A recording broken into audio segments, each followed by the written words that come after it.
Our speaker this morning is Linda Hart Green. Linda and her husband, Harry Green, retired and moved from New Jersey to Fernandina Beach in 2012 to be near the ocean and in a community with like-minded folks and a lot of interesting history. Linda is a retired American Baptist minister, and Harry is a retired Unitarian Universalist minister. Linda says she taught him that there is such a thing as progressive Christianity. Since retiring, Linda has pursued her love of art and is an accomplished pastel artist with a studio in Fernandina Beach. And she is also involved in a number of volunteer and activist organizations in her community. In a full disclosure, Linda is my sister-in-law and very dear friend. We will move into Linda's sermon with this reading from the Hebrew Bible, Genesis 12, verses 1 through 5. The Lord had said to Abram, "Leave your native country, your relatives, and your father's family, and go to the land that I will show you. I will make you into a great nation. I will bless you and make you famous, and you will be a blessing to others.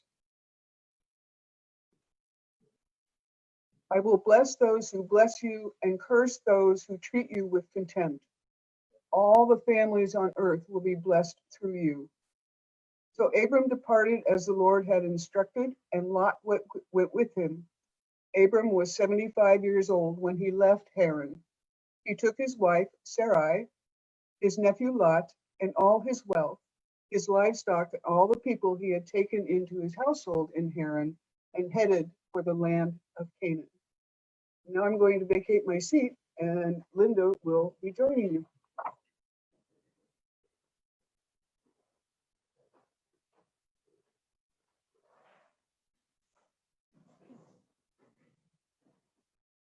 Hello again, everyone, and thank you for welcoming me into the Zoom seat of preacher.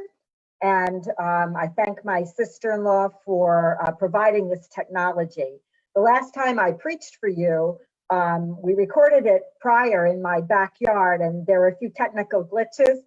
So we've come a long way since then in our Zoom understanding of how best things work. And so I'm sharing the seat here with Penny at her home in Fernandina. The very wonderful Hope Clayton of this congregation posted a meme on Facebook earlier this week about a new word that's been added to the lexicon of this incredible year: Corona coaster. Corona coaster.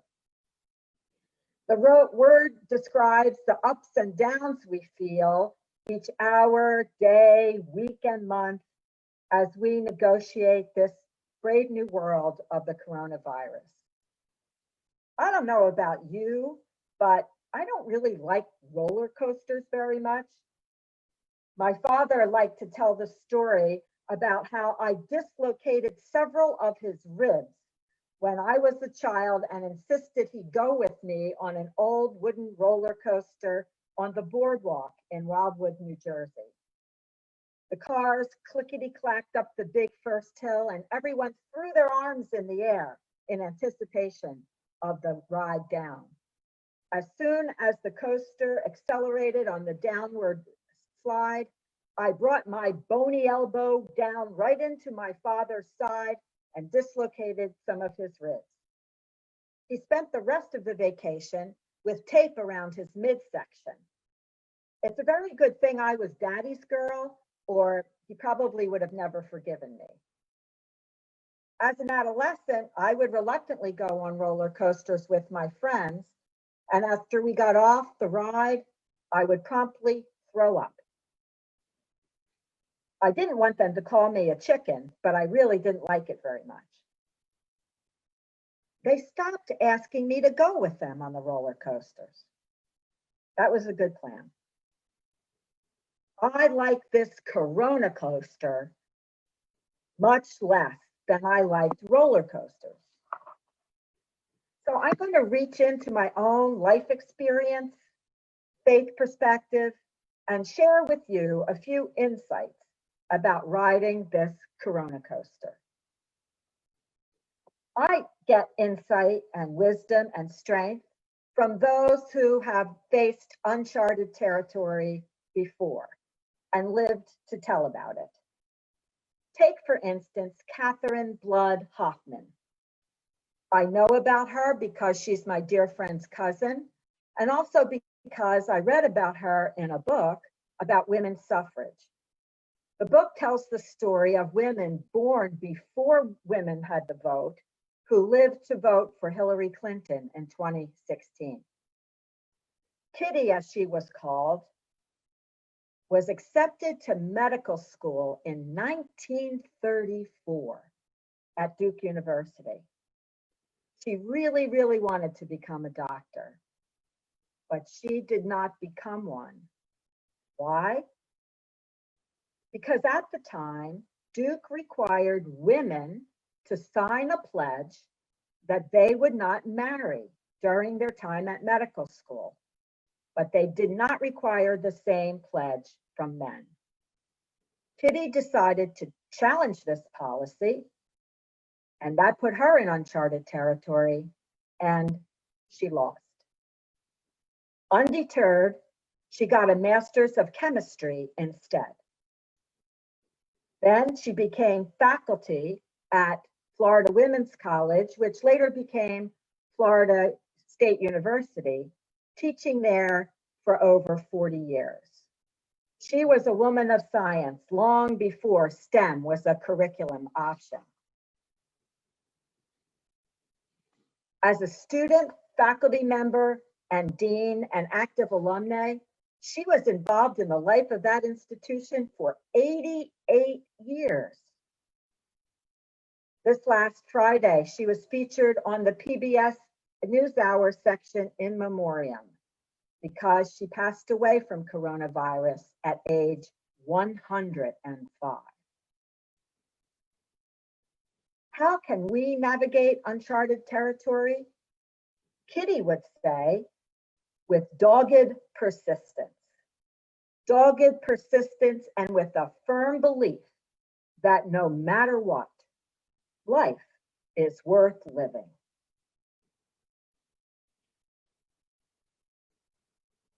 I arrived at worship on August 30th, 2005. My associate told me that overnight our worst fears had been confirmed. New Orleans was devastated by Hurricane Katrina.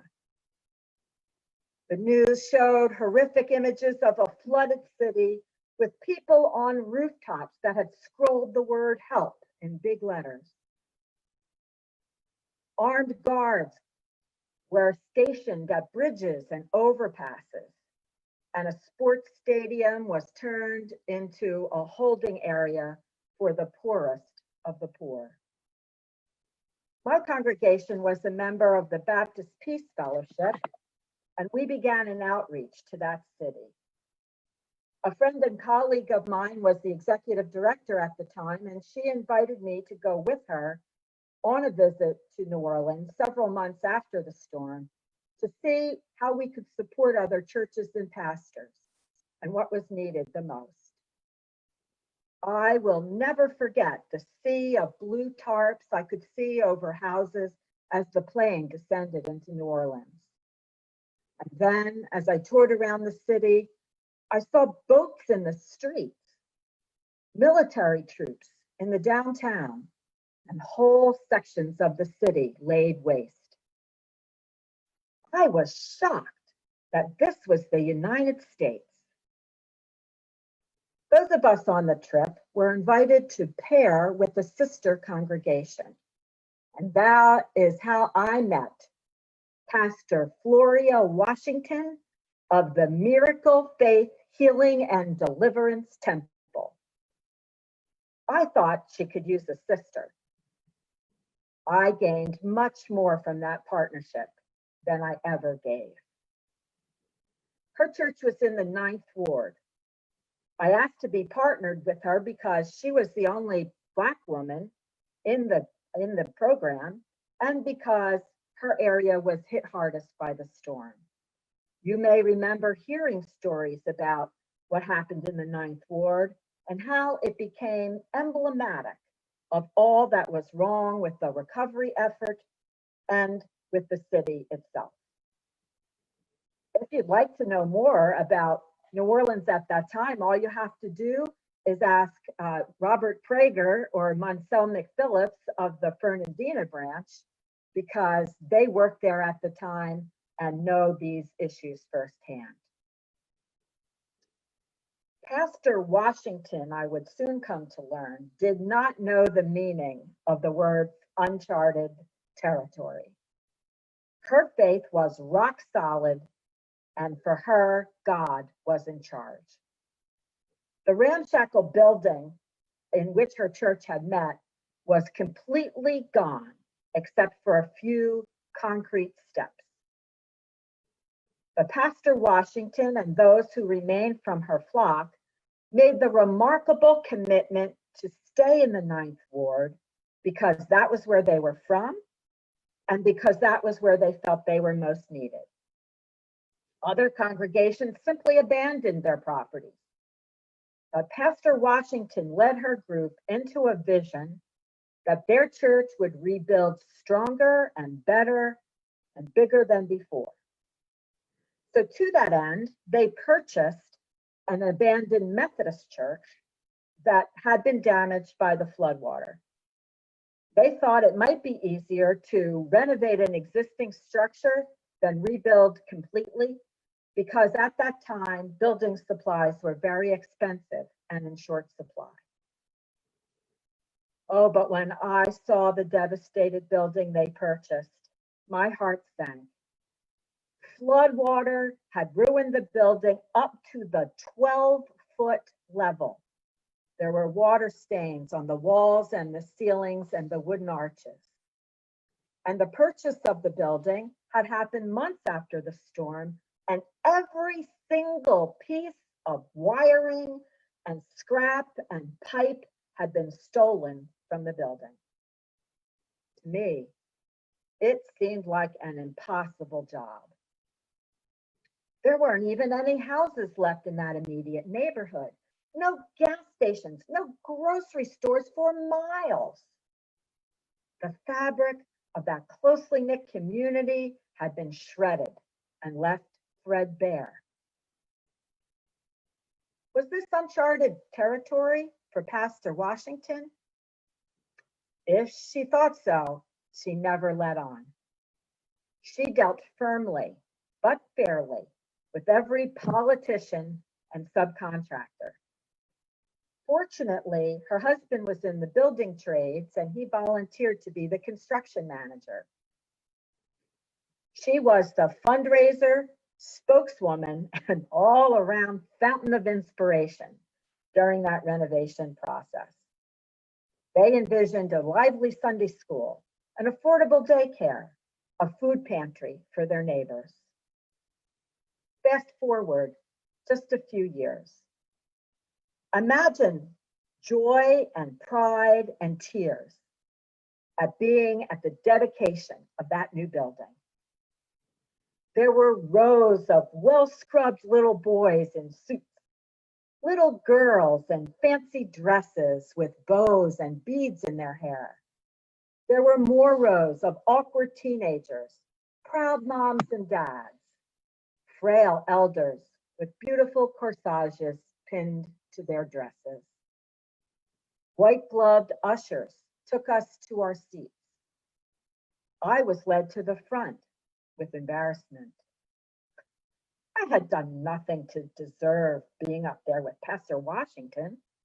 All I did was shake a few dollars loose from their comfortable northern neighbors. But Pastor Floria spoke about how not being forgotten by people from the outside helped her when her energy flagged. If it ever did, I never saw it. I am so glad for that experience of forging a bond between people from a wealthy suburban congregation in the north with those whose faith put us to shame. To shame. What would Pastor Floria say was the way to face uncharted territory. She would say we need a compelling vision of a better world, a brighter future that is worth leaning into with all you've got. We face a health pandemic inside, an economic pandemic inside, a racial pandemic inside, an environmental pandemic. What better time to start over? Let's envision a better way of doing things. Let's lay a new foundation of equality and hope that includes everyone, that works for everyone, that serves everyone. The text from the book of Genesis in the Hebrew Bible tells the story of uncharted territory, and I hope you heard the essence of it. Yes, there was a cringeworthy part in there for those of a more inclusive and less deterministic faith, but the story and its applications were sound. The Hebrew Bible puts Genesis at the beginning, and so we often assume it was the first to be written, but it was not. It was written later as a kind of theological overview of why things are the way they are.